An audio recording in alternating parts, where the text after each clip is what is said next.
Close your eyes and listen. Listen to that laughter, the kind that cuts deep and stays there. Imagine standing in a dusty, sawdust-smelling auction yard in the hills of Appalachia. You're 23 years old, and you just spent every last dollar you own to buy 30 wild horses, all 30 of them, terrified, hollow-eyed creatures that everyone else had completely written off. They called you foolish. They told you that you just bought yourself a graveyard. The whole town laughed at her, but they didn't hear what happened behind closed barn doors. They didn't hear the sleepless nights. They didn't feel the crushing debt that threatened to suffocate her. And they certainly didn't know about the massive, buried secret her grandfather had left behind on that land. She quietly bet her life on the very things the world had thrown away. And then one day, the laughter stopped dead. Those 30 broken horses transformed into an unbelievable fortune. The same men who stood in that auction yard mocking her were now lining up outside her fence. Their contempt turned into desperate craving and bitter jealousy. They were willing to beg, throwing massive sums of money just to own the very lives they once called worthless. How did a 23-year-old girl with nothing bring an entire town to its knees? What was the real fortune hidden on that farm? Turn your volume up and stay with me until the very end of this story, because what she builds from that moment forward will leave you rethinking everything you believe about failure, patience, and what it truly means to see someone for what they could become. Let's begin. Close your eyes and listen. Listen to that laughter. It is the kind of sound that cuts through bone and lodges itself deep in your ribs. Imagine standing in a dusty, freezing auction yard in the rugged frontier of the 1880s. You are 22 years old. You are 5 months pregnant, wearing a frayed velvet dress that offers no protection against the biting wind. You have just been cast out of your deceased husband's estate, left with nothing but a cracked silver locket and a handful of coins. And with those final, desperate coins, you just bought 30 wild horses, all 30 of them. The auctioneer's wooden gavel slammed down. "Sold! To the little widow for next to nothing." A roar of laughter erupted from the dozens of men crowding the yard. It was mocking, piercing, and unimaginably cruel. They pointed their thick, gloved fingers at the terrified, skeletal horses huddled in the muddy snow. They pointed at Nora Hayes. "She just bought herself a graveyard," one man shouted, his voice thick with amusement. "Half those beasts will freeze before midnight, and she'll be digging the holes." Nora did not cry. She kept her chin raised, clutching her cracked silver locket with trembling, frostbitten fingers. She refused to give the cruel town the satisfaction of her tears. But as she led the herd of 30 broken, starving creatures out of the auction yard and into the gathering dusk, the reality of her choice hit her like a physical blow. The sky above the mountain pass was turning a bruised, violent purple. A blizzard was coming. By nightfall, the world dissolved into a blinding wall of white. The wind shrieked through the pines, whipping snow into Nora's face until her eyelashes froze together. Her breathing was jagged and shallow. With her left hand, she shielded her swollen belly, trying vainly to preserve some core warmth for her unborn child. With her right, she held a frayed lead rope, guiding the lead mare. Behind her, 29 shadows followed blindly, heads bowed against the relentless storm, trusting the fragile woman who had spared them from the slaughterhouse. But trust would not stop the cold. Nora's boots sank knee-deep into the drifts. Every step demanded a Herculean effort her exhausted body no longer possessed. The cold was no longer just a temperature. It was an apex predator, and it was closing its jaws around her. Her vision blurred at the edges. Her legs gave out. She collapsed into the snow, the impact knocking the remaining breath from her lungs. The lead mare nudged her shoulder with a frozen muzzle, letting out a low, distressed whinny. "I'm sorry," Nora whispered to the horse, to her unborn baby, to the howling void. "I'm so sorry." She curled around her belly, the snow quickly piling over her gray velvet dress. The freezing numbness began to fade, replaced by a deceptive, heavy warmth, the final lie the body tells before it surrenders. Then, through the roar of the storm, a sound broke the silence. The heavy thud of a wooden latch lifting. Nora forced her eyes open. Through the swirling white, a square of golden, impossible light spilled across the snow. She had collapsed at the edge of a porch she hadn't even seen. A heavy timber door swung open, fighting the wind. A silhouette filled the doorway. He was a massive, weathered structure of a man. Gideon Locke, a retired frontier scout who had spent the last decade living in absolute isolation, stood on the threshold. He wore a thick black wool coat, his broad shoulders blocking the wind from entering his cabin. A brass storm lantern dangled from his scarred, rough hand, casting a warm, dancing glow over the frozen landscape. He had heard the horses. He expected to find wolves tearing at a lost herd. He did not expect to find a woman buried in the drift at his feet. Gideon's slate-gray eyes locked onto her trembling form. He saw the frayed velvet, the cracked lips blue from hypoxia, and the protective way her arms were wrapped around her swollen stomach. He didn't ask her name. He didn't ask what she was doing on a lethal mountain ridge with 30 dying horses. In a world that demanded explanations and exacted cruel payments, Gideon Locke operated on a different code. He stepped out into the storm. Before Nora could flinch or pull away, strong, steady hands gripped her arms. He lifted her effortlessly from the snowdrift, his movements precise and grounded. The smell of wood smoke, old leather, and pine surrounded her, a scent so fundamentally safe it made a sob catch in her throat. He carried her across the threshold. The contrast was shocking. The cabin was small, lined with dark timber logs, but a fire roared fiercely in a stone hearth. It was the first true warmth Nora had felt in weeks. Gideon set her gently on a wooden chair near the hearth. He grabbed a heavy wool blanket from his cot and draped it over her shivering shoulders, pulling the edges tight around her neck. "Don't fall asleep yet." His voice was a low, gravelly rumble, the first words he had spoken. "You need to thaw slow." Nora's teeth chattered violently, her hands still clutching her belly. She looked up at the stranger, fear and gratitude warring in her exhausted eyes. The horses," she stammered, her voice barely a rasp. "Outside, 30 of them. They'll die." She expected him to scoff. She expected the same mocking laughter she had endured at the auction yard.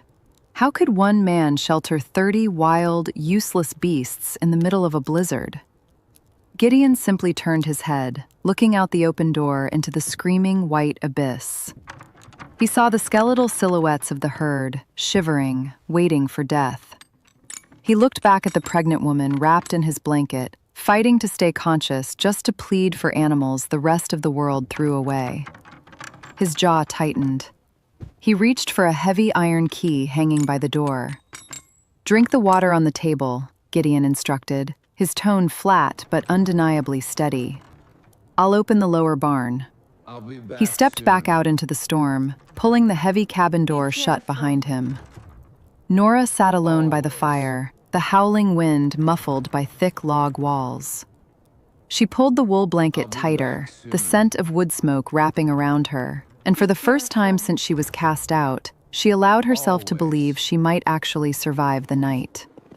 The fire in the stone hearth snapped, sending a shower of bright orange sparks up the soot-stained chimney.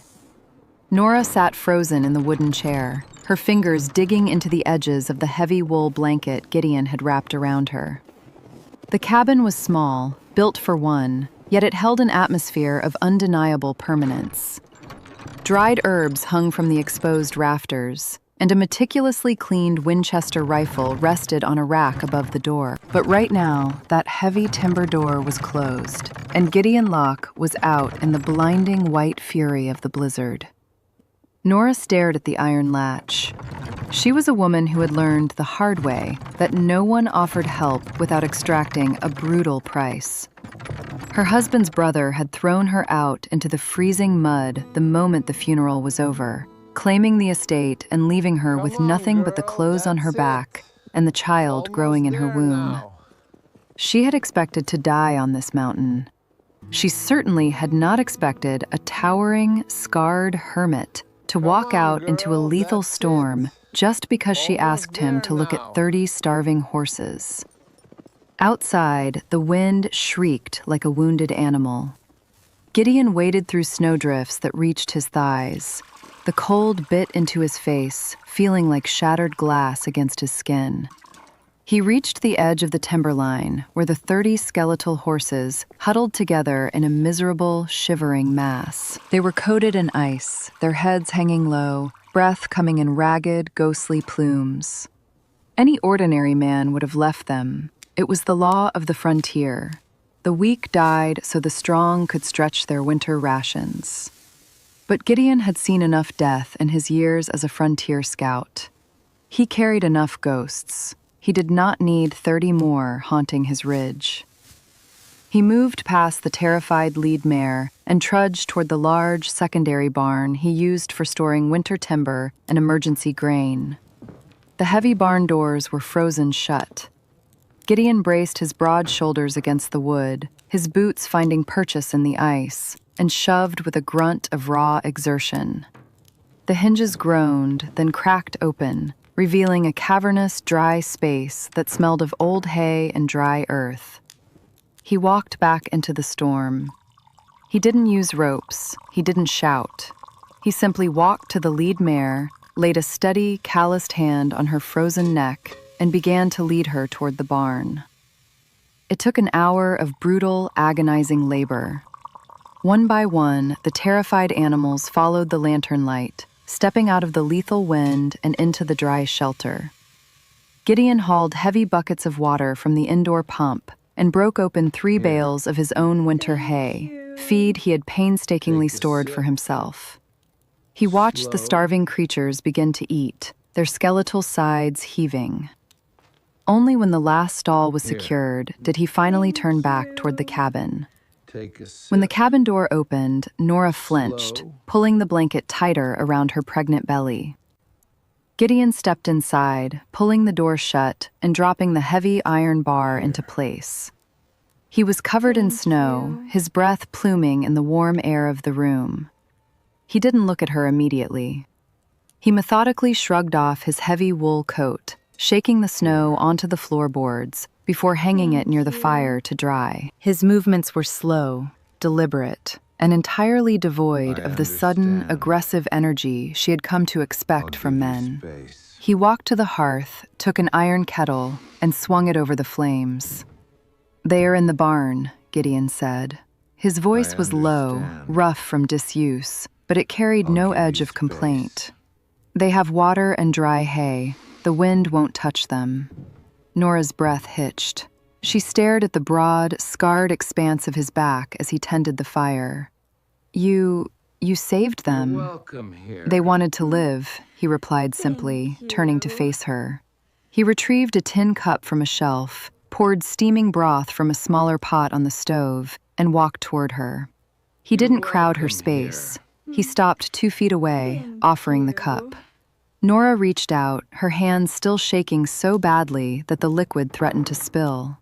Gideon didn't pull away, nor did he make a show of holding her hands. He just kept his grip steady on the bottom of the tin cup until her fingers locked securely around the rim. The heat of the metal seeped into her frozen skin. She took a sip. The rich, salty warmth of the broth traveled down her throat, settling deep in her chest.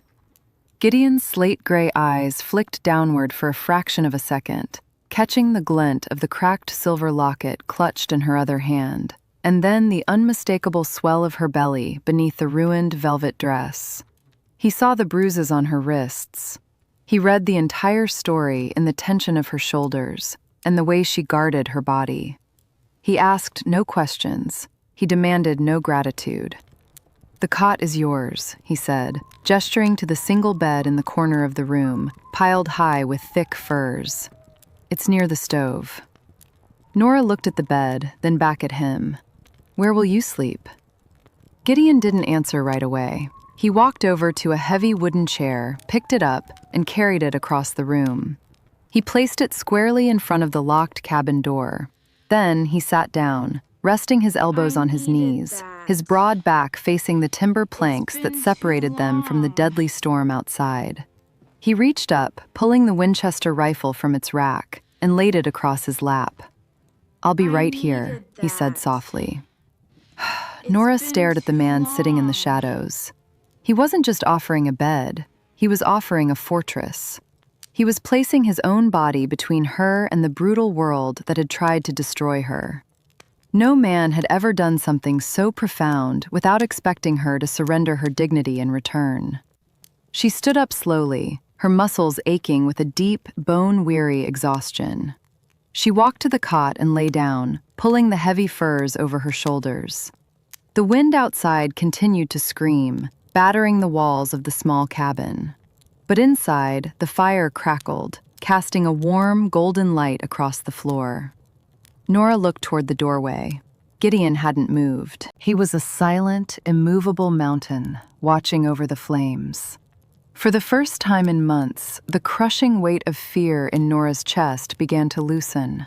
She closed her eyes, listening to the steady rhythm of his breathing, wondering what kind of man survived alone in the wilderness, only to offer a hunted woman his last shred of warmth. The blizzard broke on the third day, leaving behind a world rendered in blinding, absolute white. The silence that followed the storm was heavier than the wind had been. Nora woke to the rhythmic, echoing thud of an axe splitting timber outside. For a long moment, she simply lay beneath the heavy furs, her hand resting on the swell of her belly. The fire in the hearth had been banked, radiating a steady, comforting heat that pushed back the freezing air creeping through the chinks in the logs. On the small wooden table, a tin cup of water and a piece of flatbread sat waiting. She swung, her legs over the side of the cot, shivering as the cold floorboards bit through her thin, ruined stockings. Her velvet dress was stiff with dried mud and snowmelt at the hem, a cruel reminder of the world that had cast her out. But she was alive. The baby moved beneath her ribs, a small, reassuring flutter. Nora ate the bread, wrapped herself in the heavy wool blanket Gideon had given her, and pushed the heavy cabin door open. The air was so cold it burned her lungs. Breath plumed around her like spun glass. 50 yards away, near the timberline, Gideon was splitting firewood. He moved with a brutal, mechanical efficiency, his breath rising in white clouds as the heavy iron axe bit through thick pine rounds. He wore no coat, only a thick woolen shirt rolled up at the forearms, revealing forearms corded with muscle and crisscrossed with faded, flat scars. He stopped as he heard the snow crunch beneath her feet. He didn't smile. She wasn't sure if his weathered face even knew how, but he drove the axe into the chopping block and picked up his coat. "You shouldn't be out here," he said, his voice carrying easily through the frozen air. "Ice is thick under the powder." "I need to see them," Nora said, her voice steady despite the shivering that racked her frame. "The horses." Gideon looked at her, truly looked at her. He saw the stubborn tilt of her chin, the desperate need to prove she was not just a burden taking up his rations. A weaker man would have ordered her back inside. Gideon merely nodded, turning toward the lower barn. "Step where I step." Inside the cavernous barn, the air was warmer, thick with the scent of sweet hay and horse sweat. The 30 wild horses were still skeletal, their coats dull and matted, but their eyes were no longer completely hollow. As Nora walked down the aisle, the lead mare nickered, stretching her neck over the wooden partition. Nora pressed her forehead against the mare's nose. "You're safe," she whispered. "We're safe." Gideon watched from the shadows near the grain bins. He watched her move from stall to stall, speaking in low, gentle tones to creatures the rest of the world had deemed worthless. He saw how she checked their hooves, how she divided the hay with a meticulous fairness, completely ignoring the freezing temperature in the barn. She was 5 months pregnant, wearing a ruined dress, Yet she carried herself with a fierce, unbreakable dignity. She reached for a heavy wooden bucket of water. As she lifted it, her leather-soled shoe found a slick patch of black ice near the water trough. Her foot went out from under her. Nora gasped, her hands instinctively flying to her belly to protect the child as she fell backward. She never hit the ground. Gideon was there before she could even register his movement. A massive, calloused hand caught her by the waist, his other arm bracing her shoulders. The sheer, grounded strength of his body halted her fall instantly. He didn't jerk her upright. He held her steady, absorbing her weight until she found her footing. "I've got you," he rumbled, his chest vibrating against her shoulder. Nora's breath hitched, her heart hammering wildly against her ribs. She looked up into his slate-gray eyes, finding no pity, no irritation, only a quiet, absolute vigilance. In the sudden movement, the cracked silver locket had slipped from the bodice of her dress, dangling from its broken chain over Gideon's forearm. The metal was tarnished, the hinge bent. Gideon's eyes dropped to the locket. He recognized the heavy, official seal stamped into the silver. It wasn't just a piece of jewelry, it was a document case, the kind wealthy landowners used to carry deeds and boundary claims. He looked back at her face, seeing the sudden, terrifying panic flare in her eyes as she quickly snatched the locket back, hiding it against her chest. She expected him to ask. She expected him to demand the truth of why a pregnant widow had been thrown into the street, why she had bought 30 horses, and what kind of fortune she was hiding in a broken necklace. Gideon slowly stepped back, giving her space. "The ice pool's near the trough," he said, his voice perfectly even. "I'll lay down more sawdust." He turned and walked toward the grain bins, asking nothing. Nora stood frozen, staring at his broad back. In a frontier where every man wanted something from her, Gideon Locke's silence was the most profound act of mercy she had ever experienced. That evening, the cabin was quiet except for the snapping of the fire. Nora sat on the cot, mending a tear in her dress with a needle and thread she had found in a tin box. Gideon sat by the hearth, a heavy piece of cured leather stretched across his knees. He was working with a sharp awl and thick waxed thread, his rough hands moving with surprising precision. Nora watched him covertly. She noticed the way he always positioned his chair so he had a clear view of both her and the door.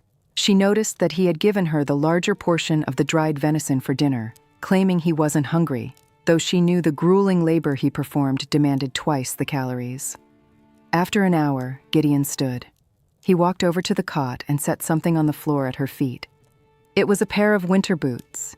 He had taken his own spare pair of heavy leather boots and meticulously cut and restitched them to fit her smaller feet. The insides were thickly lined with soft rabbit fur. The soles were studded with small iron tacks for gripping the ice. Nora stared at the boots, the sheer practicality of the gift stripping away her defenses. Her throat tightened. Emotional. "Gideon, I don't have anything to pay you with." "Keep your feet dry," he said quietly, entirely ignoring her mention of payment. He didn't linger for gratitude. He walked back to his chair, picked up his rifle, and began wiping down the barrel with an oiled rag. Nora slipped her freezing, blistered feet into the boots. The rabbit fur was incredibly warm. She looked at the man sitting with his back to the door, the golden firelight catching the faded scar on his jaw, and felt a strange, terrifying emotion bloom in her chest. It was the feeling of taking root. But survival on the mountain was a brutal accountant, and the math was no longer in their favor. Late that night, long after Nora had fallen asleep, Gideon stood in the small pantry attached to the cabin. He held the brass lantern up, illuminating the shelves. The winter hay in the barn would last the horses another month if he rationed it. But human food was a different story. 30 horses meant 30 extra mouths requiring grain, water, and his time. His own stores of flour, dried meat, and beans were depleting at an alarming rate. He had enough to feed himself through the winter. He did not have enough to feed a pregnant woman. Sighs. Gideon stared at the empty flour sack. To keep her alive, to keep the child safe, He would have to make the dangerous trek down the mountain pass. He would have to take her back to the trading post in Cedar Hollow. He would have to bring her back to the very town that had laughed as she walked to her grave. By the third week, the reality of the frontier began to close its jaws around them again. The 30 horses in the lower barn were steadily consuming the winter hay, their ribs slowly disappearing beneath thickening coats. Nora spent her days in the barn, a pregnant woman in a ruined velvet dress and rabbit fur boots, brushing the dirt from their coats and speaking to them in the low, steady tones that Earl had taught her. They were surviving. But the human rations in the cabin were not. Gideon stood in the dim light of the pantry one morning, running a callous thumb over the bottom of the flour barrel. Beside it, the bean sack was flat. He had stretched his provisions as far as his knowledge of survival allowed, eating only a fraction of what a man his size required, so that Nora and the child could have the rest. But sheer will could not conjure calories out of thin air. He walked back into the main room. Nora was near the hearth, carefully folding the heavy wool blanket. "We are going down the mountain," Gideon said, serious. The words fell heavy and absolute into the quiet room. Nora froze, her hands tightening on the wool. She looked up, her heart giving a violent, terrifying lurch. Down the mountain meant Cedar Hollow. It meant the trading post, the staring eyes, and the cruel laughter of the men who had watched her by her own grave. More terrifyingly, it meant proximity to her brother-in-law, the man who had cast her into the snow to steal her inheritance. She swallowed hard, trying to keep the panic from her voice. "Are we out of food?" "I have enough winter pelts to trade for grain and flour," Gideon replied, pulling his thick black coat from the peg. He saw the terror flash in her eyes, the way her shoulders instantly pulled inward defensively. He stopped, holding the coat in one hand. "I will not let them near you. You have my word on that." He didn't offer a grand speech. He didn't promise to kill anyone who looked at her wrong. He simply offered his word, delivered with the grounded, unshakable weight of a man who had never broken one. Nora took a slow, trembling breath. She looked at his broad shoulders, his slate-gray eyes, and the faded scar on his jaw. "Okay," she whispered. The journey down the mountain pass took 3 grueling hours. Gideon led his massive draft horse, a beast nearly as imposing as the man himself, which pulled a small timber sled over the packed snow. Nora sat on the sled, wrapped in heavy furs, her fur-lined boots tucked securely beneath her. Gideon walked ahead, his boots breaking the fresh drifts, his eyes constantly scanning the tree line. Cedar Hollow was a bleak, mud-stained outpost huddled against the base of the mountain. The snow here was trampled into a filthy gray slush by horses and heavy wagons. As Gideon guided the sled toward the general store, the few people on the boardwalk stopped to stare. Gideon Locke was a ghost story in Cedar Hollow. The retired scout came down from his ridge, perhaps. The confrontation in Cedar Hollow had bought them a fragile span of peace. But on the frontier, peace was only ever a borrowed thing. 2 weeks later, the deep freeze of February briefly broke, leaving the mountain wrapped in a deceptive gray stillness. Inside the cabin, Nora sat at the wooden table. The fire cast long, dancing shadows against the timber walls. Across the room, Gideon was meticulously oiling the lever action of his Winchester, the metallic clicks sharp and rhythmic in the quiet space. Nora reached up and unclasped the broken silver locket from her neck. She set it on the table. The dull clink of the metal made Gideon's hands pause. "You knew what this was," Nora said softly, her voice barely breaking the silence. "When I slipped in the barn, you saw the seal." Gideon didn't look up from his rifle. "It is a document case, heavy silver, watertight seal. Men use them to carry claims they don't want burning in a fire or drowning in a river crossing." Thank you, Pa. Nora's fingers trembled as she pried the damaged clasp open. Dear. Inside, tightly folded into a remarkably small square, was a piece of brittle, yellowed parchment. She flattened it out on the rough wood of the table. "My husband, Thomas, wasn't a cruel man, but he was a weak one," Nora began, keeping her eyes on the paper. "Before he died, he bought a massive tract of valley land on the other side of the ridge. The soil there, it's fed by an old riverbed. It's prime pasture, worth 10 times what his family's actual farm is worth. The deed was in his name, and upon his death, it passed to me. Gideon finally looked up, setting the oiled rag down. He listened with the absolute, unwavering attention he gave to a shifting wind. His brother Emmett is a gambler, a vicious one, Nora continued, her voice tightening. When Thomas died, Emmett was desperate. He needed this land to cover his debts. He told the town I was hysterical, unfit to manage the estate. He threw me out into the snow, assuming I would freeze before morning. If I died, the land defaulted back to the Hayes family. And the horses? Gideon asked, his voice low. The horses were Thomas's final mistake, Nora whispered. He bought them from a dispersal lot, thinking he could break them. When he died, Emmett arranged to sell them to the slaughterhouse for quick drinking money.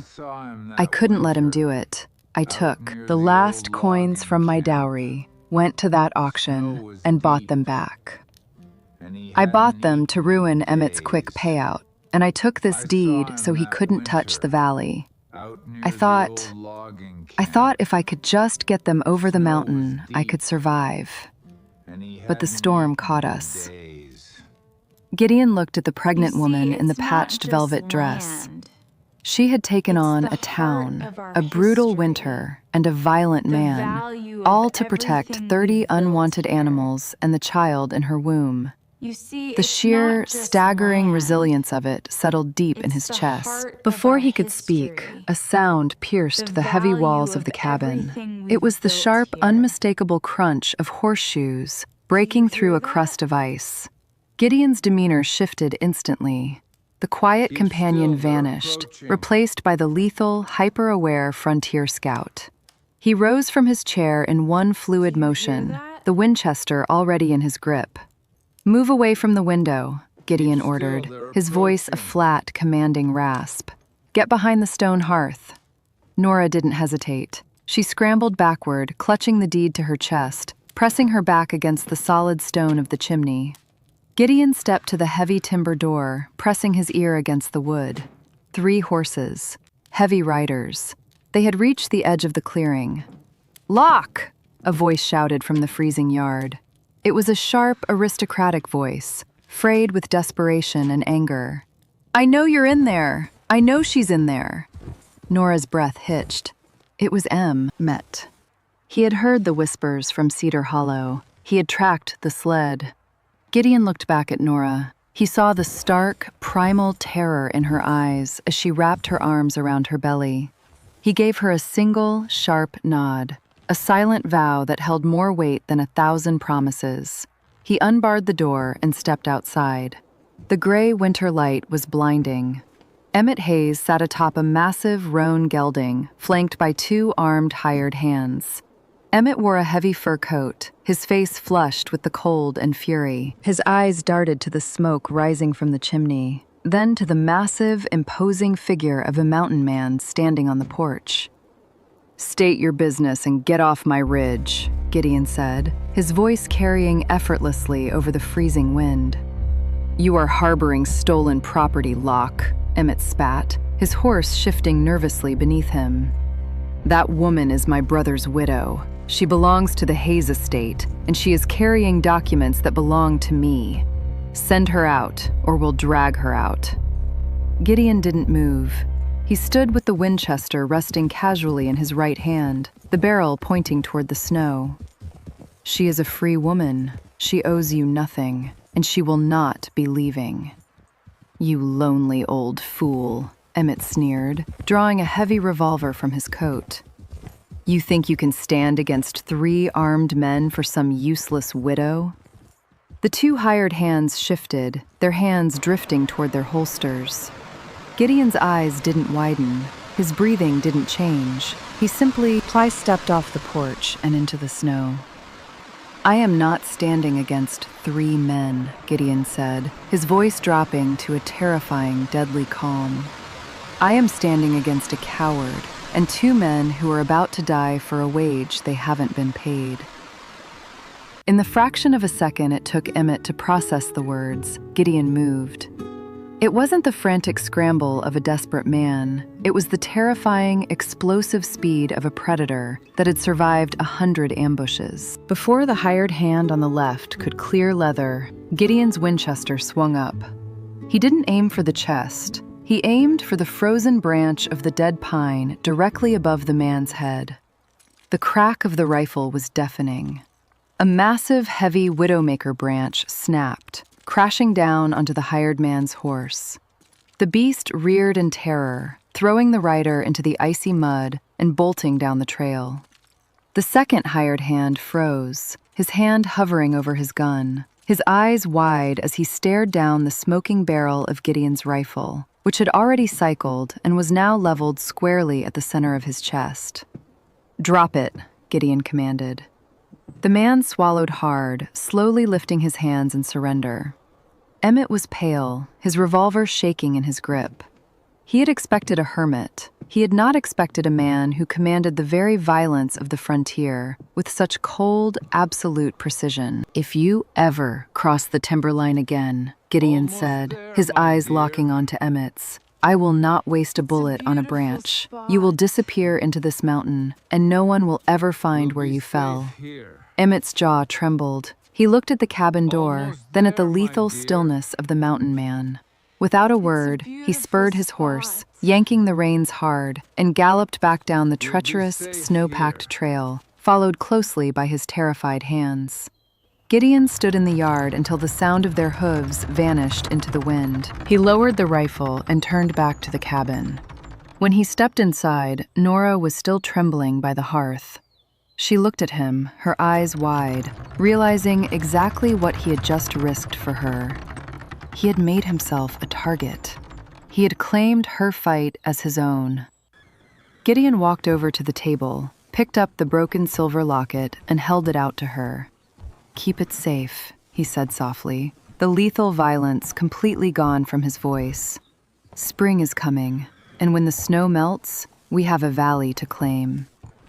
The ice on the timberline broke with a sound like a rifle shot, signaling the death of the brutal winter. The deep freeze that had held the mountain hostage for months finally surrendered, melting into rushing, freezing streams that tore down the granite ridges. The air no longer burned the lungs. It smelled of wet earth, pine needles, and the fierce, undeniable promise of spring. Nora stood on the porch of the cabin, one hand resting on the heavy wooden railing, the other supporting the profound weight of her belly. She was 8 months pregnant now. The ruined velvet dress had been carefully modified, widened with panels of soft buckskin Gideon had provided, allowing her to move with comfort. The rabbit fur boots he had stitched for her were currently covered in the rich, dark mud of the spring thaw. She watched Gideon walk up the trail from the lower barn. The heavy black wool coat had been shed, replaced by a simple linen shirt. He carried a coiled lead rope, his slate gray eyes scanning the tree line by pure habit before locking onto her. The faint, flat scar on his jaw caught the morning sunlight. He didn't smile, but the lines around his eyes softened in a way that belonged entirely, exclusively to her. "The pass is clear," Gideon said, stepping onto the porch. "The snow has melted enough to reach the valley." Nora's heart gave a heavy, powerful beat. The valley. The land her husband had bought. The land her brother-in-law had tried to kill her for. The land the cracked silver locket had protected all winter. "Are they ready to move?" Nora asked. "They have been ready for a month," Gideon rumbled. They walked together down to the lower barn. When Gideon swung the heavy timber doors open, the sight that met them was nothing short of a miracle. The graveyard of 30 broken, skeletal, terrified creatures was gone. In its place stood a magnificent, breathtaking herd of elite horses. The winter hay, the grueling daily care, and the absolute absence of fear and abuse had worked a profound alchemy on their bodies. Their ribs had vanished beneath layers of solid, rippling muscle. The dull, matted hair had shed, revealing sleek summer coats that gleamed like polished mahogany, deep copper, and slate. But the greatest transformation was in their eyes. The hollow, dead stares of the auction yard had been replaced by a bright, fierce intelligence. The lead mare tossed her head, her mane catching the light, and let out a strong, commanding whinny that echoed against the barn walls. They were no longer victims. They were a fortune. Gideon and Nora guided the herd up over the ridge and down into the valley described in the hidden deed. When they breached the crest, Nora gasped. The valley was a hidden paradise, fed by an ancient, winding riverbed. The soil here was incredibly dark and rich, sprouting a thick carpet of emerald grass that the rest of the mountain wouldn't see for another month. The horses broke into a trot, their hooves thundering against the soft earth, spreading out across the vast, pristine pasture. Nora stood at the edge of the ridge, tears finally, quietly slipping down her cheeks. Not tears of fear, but of an overwhelming, staggering relief. She had bet her life on a graveyard, and it had bloomed into an empty. Gideon stood beside her, close enough that she could feel the heat radiating from his large frame. He didn't speak, he just watched the horses, and then he watched her, standing as the unbreakable wall between her and the world. But the world always found a way back in. 3 weeks later, the muddy trail leading up to Gideon's Ridge dried enough for heavy riders. The rumors of the mountain man and the widow who had survived the winter had trickled down into Cedar Hollow. More importantly, rumors of a massive, elite herd of horses grazing in the high valley had caught the attention of men with very deep pockets. Nora was brushing the lead mare near the cabin when the sound of approaching hoofbeats echoed through the pines. Gideon was instantly at her side, the Winchester rifle appearing in his hands with terrifying speed. He stepped in front of her, his broad shoulders shielding her completely, as 5 riders breached the clearing. They were not gunmen this time. At the center of the group was a wealthy livestock broker from the eastern counties, dressed in a pristine wool suit that looked entirely out of place on the frontier. Flanking him were 4 men from Cedar Hollow. Among them was Miller, the loudmouth ranch hand who had mocked Nora in the mud, who had laughed the hardest when the gavel fell. The riders pulled their mounts to a halt, their eyes widening in absolute, undisguised shock. They weren't looking at Gideon's rifle. They were looking past the cabin, down toward the ridge where the 30 horses grazed in the rich spring sun. The broker's jaw practically unhinged. The men from Cedar Hollow sat frozen in their saddles, their arrogance evaporating into a stunned, breathless silence. "Sweet, merciful heaven," the broker breathed, taking off his hat. "I heard the rumors, but I have never seen a herd of this caliber in my life. The muscle, the coats." He looked at Nora, then nervously at the towering, scarred man standing in front of her. "Ma'am," the broker stammered, addressing Nora with a sudden, desperate respect. "My name is Harrison. I was told you purchased a bulk lot of dispersal horses last autumn. I assumed it was a fool's errand. I was wrong. I am prepared to offer you $500 a head for the entire herd, cash." A collective gasp went up from the Cedar Hollow men. $15,000. It was an astronomical fortune, more money than any man in the town would see in a lifetime. Miller looked at the ground, his face burning with a humiliating, bitter envy. The graveyard he had laughed at was now worth more than the entire town. Nora stepped out from behind Gideon. She did not cower. She did not look at her boots. She rested her hands on her pregnant belly, standing tall in the sunlight, her eyes locking onto the men who had treated her like garbage. "You were in the auction yard, Mr. Miller," Nora said, her voice ringing clear and cold across the mountain air. "You told the whole town I was buying a graveyard." Miller flinched, refusing to meet her gaze. Nora turned her eyes to the wealthy broker. "My horses are not for sale, Mr. Harrison. Not for $500 a head. Not for $1,000. I know. The broker looked desperate. "Ma'am, please, this is a fortune. You are a widow in the wilderness." Got you. "I am a landowner," Nora corrected sharply. the authority in her voice silencing him instantly. "And I do not sell my family to men who only see their value after someone else has done the bleeding." The silence in the clearing was absolute. The men from the town stared at her, finally seeing her not as a discarded, helpless piece of property, but as a woman of terrifying, undeniable power. Gideon shifted his weight, the subtle movement drawing every eye to the cold, dead stare in his slate-gray eyes, and the rifle in his hand. It was the only punctuation her statement needed. "The lady gave you her answer," Gideon rumbled. "Ride back down the mountain, now." They didn't argue. The broker cast one last, longing look at the magnificent herd before turning his horse. The men of Cedar Hollow followed, their heads bowed, carrying the heavy, bitter knowledge that the woman they had laughed at now owned a fortune they could, I'd never, ever touch.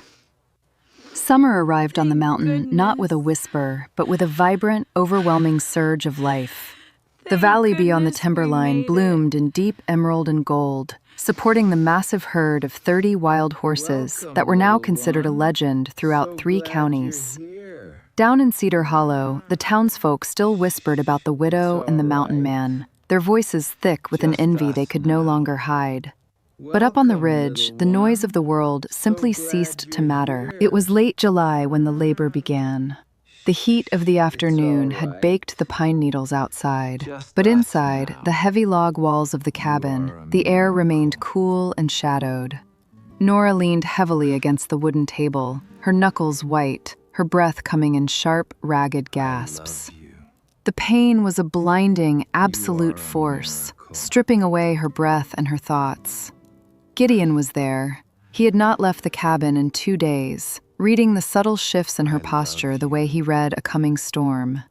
He didn't panic. The frontier had taught him that panic was a luxury paid for with blood. He moved with a quiet, terrifying efficiency. He stoked the fire despite the summer heat, boiling massive iron pots of water.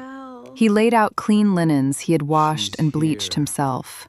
When the contractions drove Nora to her knees, his massive, scarred hands caught her beneath her arms, bearing her weight with an effortless, grounding strength. "I've got you," Gideon rumbled, his chest vibrating against her back as he guided her to the cot piled with clean furs. "Breathe through it, Nora. Just focus on the breath." For 6 hours, the cabin was a battlefield of pain and endurance. Nora gripped Gideon's forearm, her nails digging half-moons into his skin, leaving faint red marks across his faded scars. He didn't pull away. He didn't flinch. He used a damp cloth to wipe the sweat from her forehead, his touch incredibly light for a man who could fell a dead pine with a single swing. He murmured low, steady words, not romantic poetry, but practical, anchoring truths. "You are strong enough. The fire is warm. The door is barred. You are safe here." As the sun dipped below the timberline, casting long, bruised shadows across the valley, a new sound pierced the quiet of the mountain. It was a sharp, furious, and fiercely healthy cry. Nora fell back against the firs, her chest heaving, tears of pure exhaustion and overwhelming relief flooding her vision. Gideon knelt beside the cot. In his massive, rough hands, wrapped in a clean, soft woolen blanket, was a baby boy. Gideon stared at the child. For a man who had lived his life surrounded by silence and survival, the tiny, red-faced infant in his hands seemed to unravel a knot in his chest he hadn't known he was carrying. His slate-gray eyes, usually so flat and guarded, were bright with an emotion he had no words for. He moved with agonizing care, terrified his brutal strength might somehow break this fragile new life, and gently placed the baby onto Nora's chest. Nora pulled her son close, kissing the top of his head, smelling the sweet, warm scent of him. She looked up at Gideon. He was kneeling on the floorboards, watching them with a vigilance that had shifted from lethal protection to absolute, unconditional devotion. "Thomas," Nora whispered, her voice cracked and weak. "His name is Thomas." Gideon nodded slowly. He reached out, his calloused thumb gently brushing a damp lock of hair from Nora's forehead. "He's strong," Gideon said quietly, "like his mother." In the weeks that followed, a new rhythm settled over the cabin. The 30 horses grazed peacefully in the valley, their coats gleaming in the sun, a living, breathing fortune that no man in Cedar Hollow would ever touch. But as Nora sat on the porch one evening, watching the sun set over the ridge with her sleeping son in her arms, she realized the truth about her wealth. Emmett had wanted the valley, the broker had wanted the horses, the town had coveted the money. They all believed that the fortune was measured in acreage and livestock. They were wrong. Gideon walked up the trail from the lower barn, carrying a bundle of chopped firewood on his shoulder. He saw Nora on the porch and stopped, and the golden hour light caught the silver in his hair and the deep, weathered lines of his face. He set the wood down near the steps, walked up onto the porch, and sat heavily in the wooden chair beside her. He didn't speak. He didn't need to. He reached over, his large hand gently resting over the baby's small back, his thumb resting against Nora's arm. The heat of him was a constant, undeniable anchor. Nora looked at the man who had opened his door to a dying, pregnant widow, the man who had walked into a blizzard to save 30 worthless horses, the man who had stood between her and the cruelty of the entire world, asking for absolutely nothing in return. She leaned her head against his broad shoulder. Gideon shifted slightly, wrapping his arm around her, pulling her and the baby closer to his side. Her fortune wasn't in the valley, and it wasn't in the horses. Her fortune was sitting right beside her. After a lifetime of being treated as a burden, as property to be discarded, she had finally found the one thing she had been searching for since the day the auction gavel fell. She was home, and for the rest of her life, she would never be cold again. If this story of finding a warm fire in a brutal world spoke to your heart, please leave a comment below. Have you ever had to fight for something the rest of the world told you was worthless? Subscribe to the channel and join our family, because we tell the stories of those who refuse to be broken by the cold.